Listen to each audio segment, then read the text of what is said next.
নমস্কাৰ অসম চৰকাৰৰ কৰ্মচাৰীৰ পেঞ্চনৰ কাৰণে 7টা অতি গুৰুত্বপূৰ্ণ খবৰ এই ভিডিঅ'টিৰ যোগেদি জনাব বিচাৰিছোঁ। প্ৰথম খবৰটি হৈছে ICT শিক্ষকৰ ভৱিষ্যত সুৰক্ষা। যোৱাকালি হৈ যোৱা কেবিনেটত ডক্টৰ বাণীকান্ত কাকতি কম্পিউটাৰ সাক্ষৰতা কাৰ্যসূচীৰ অধীনত 1313 গৰাকী অংশকালীন ICT শিক্ষকৰ মাহিলী মাননি অক্টোবৰ 2025ৰ পৰা 20,000 টকালৈ বৃদ্ধিত অনুমোদন জনাইছে। লগতে কেবিনেটে তেওঁলোকৰ 60 বছৰ বয়সলৈকে সেৱাৰ নিশ্চয়তা বৃদ্ধি কৰাত অনুমোদন দিছে, যাৰ জৰিয়তে তেওঁলোকে মুখ্যমন্ত্ৰীৰ লোকসেৱক আৰোগ্য যোজনা, আপোন ঘৰ আৰু আপোন বাহন আঁচনিৰ প্ৰাপ্তিৰ বাবেও বিবেচিত হ'ব। ICT কৰ্মচাৰীসকলে মুখ্যমন্ত্ৰীৰ লোকসেৱক আৰোগ্য যোজনাৰ লগতে আপোন ঘৰ আপোন বাহন আঁচনিৰ বাবেও যোগ্য বিবেচিত হ'ব। এতিয়া আহিছোঁ আমি দ্বিতীয়টি খবৰ, যিটো অসম চৰকাৰৰ বিত্ত বিভাগ হিচাপ আৰু পুঁজি বিভাগৰ পৰা 13 মে 2025 তাৰিখে প্ৰকাশ পাইছে।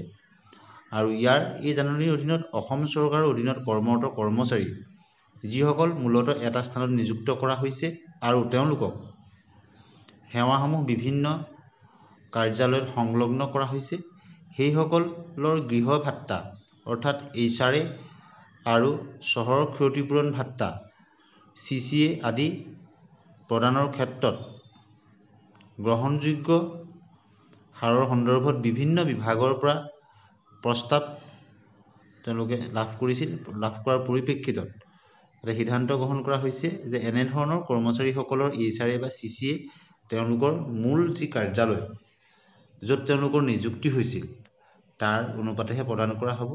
আৰু তদুপৰি সংশ্লিষ্ট সকলৰ বিভাগক তেওঁলোকৰ বিষয়া কৰ্মচাৰীসকলক অন্যান্য অধীনস্থ কাৰ্যালয়ৰ সৈতে সংলগ্ন নকৰি প্ৰত্যক্ষভাৱে নিযুক্তি দিয়াৰ অগ্ৰাধিকাৰ দিবলৈ পৰামৰ্শ দিয়া হৈছে। আৰু ইয়াৰ দ্বাৰা বিষয়া কৰ্মচাৰীসকলক তেওঁলোকৰ প্ৰকৃত নিযুক্তিৰ স্থানৰ ওপৰত ভিত্তি কৰি তেওঁলোকৰ HRA CCAৰ বাবে যাতে লাভ কৰাটো নিশ্চিত হ'ব, তাৰ ওপৰত প্ৰশাসনিক জটিলতা হ্ৰাস পাব, এই কথাটো ইয়াত উল্লেখ কৰা হৈছে। এতিয়া আহিছোঁ আমি তৃতীয়টি খবৰলৈ। নিম্ন উচ্চ প্ৰাথমিকত 944টা শিক্ষকৰ পদ বিলুপ্তি কৰা হৈছে। ইতিমধ্যে এটা সুকীয়াকৈ ভিডিঅ'ত আপোনালোকক জনাইছিলোঁ যে অসম চৰকাৰে জাননী জাৰি কৰি যিবিলাক মাধ্যমিক পৰ্যায়ত উচ্চ প্ৰাথমিক বা নিম্ন প্ৰাথমিকৰ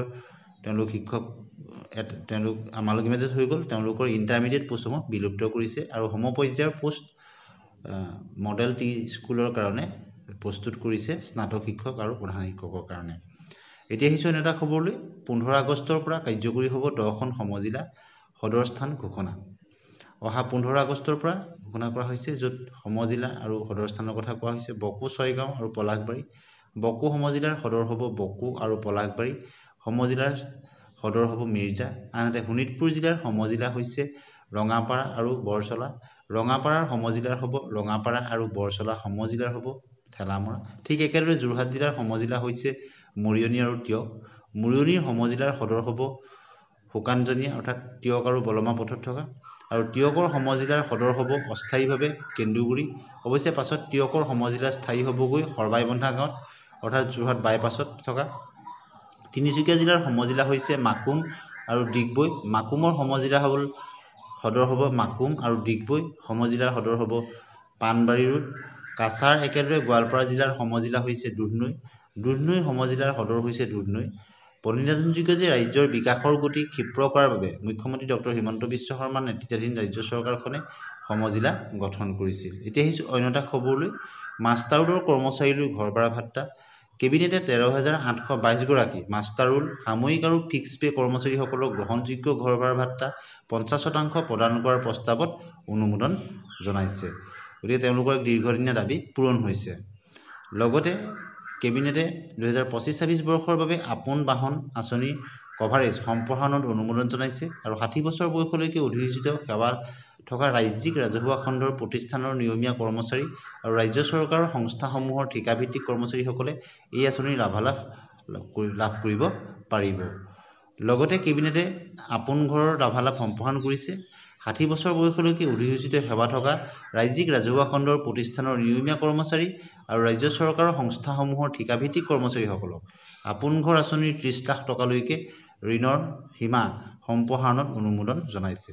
গতিকে আজিৰ এই ভিডিঅ'টি গুৰুত্বপূৰ্ণ খবৰকেইটা আপোনালোকলৈ আগবঢ়াই দিলোঁ। এনেধৰণৰ চৰকাৰী কৰ্মচাৰী পেঞ্চনৰ গুৰুত্বপূৰ্ণ খবৰৰ কাৰণে চেনেলটি ছাবস্ক্ৰাইব কৰি দিব ভাল পালে লাইক আৰু শ্বেয়াৰ কৰি দিব আৰু আপোনালোকৰ মতামত কমেণ্ট ছেকশ্যনত নিশ্চয় জনাব। ধন্যবাদ।